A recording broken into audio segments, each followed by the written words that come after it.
we're moving right along with this project. In my mind, at this point, at this step, the hard work of shoemaking has pretty much been done. I feel that way because of the amount of thought and planning and pre-work that has already gone into making these prototype boots. I've thought about and visualized every detail, and for the most part I have solutions to every challenge that I foresee during lasting and final assembly.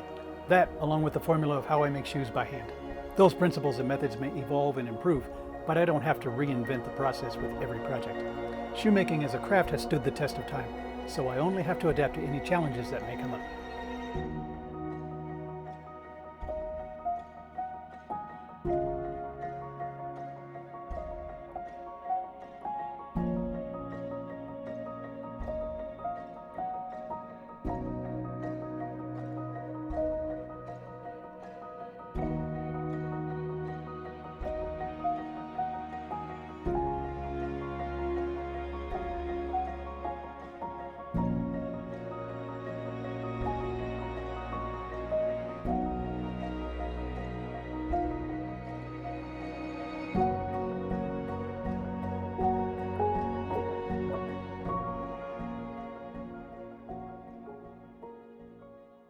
Hi, welcome back to Shoemanifesto.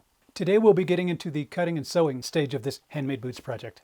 As you saw in the previous videos, I've chosen a snakeskin print PU leather, and I'll be using a soft suede fabric for the upper lining and for the insole bindings.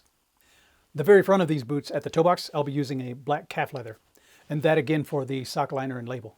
And of course the closures are a center back zipper and also the side lacings that are a black leather cording. But I can't get ahead of myself. I still have to do the work. So today I'll be cutting out the upper patterns, and then I'll sew all of those pieces together. The term for cutting out the patterns in the upper material is an odd one. It's called clicking. And it's called that because of the sound that the sharp knives make when the blade catches the table. It makes a small clicking sound.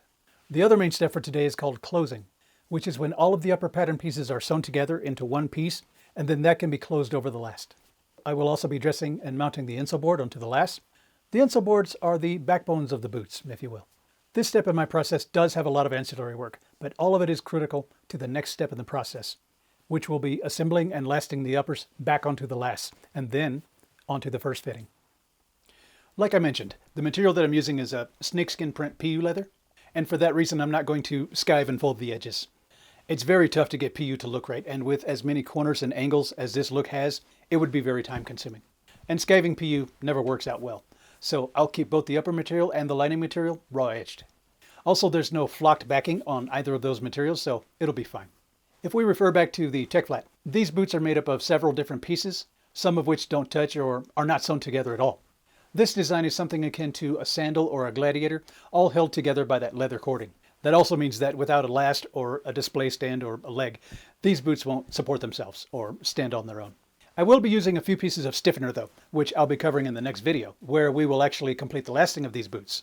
That's the step where some of the upper pattern pieces will be permanently bonded to the underside of the insole board, and that will be finally covered by the leather outsole.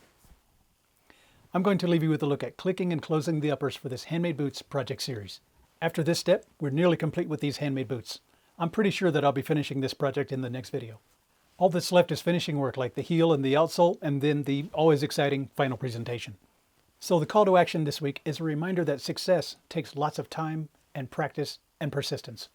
In your work, you could be performing the same task over and over.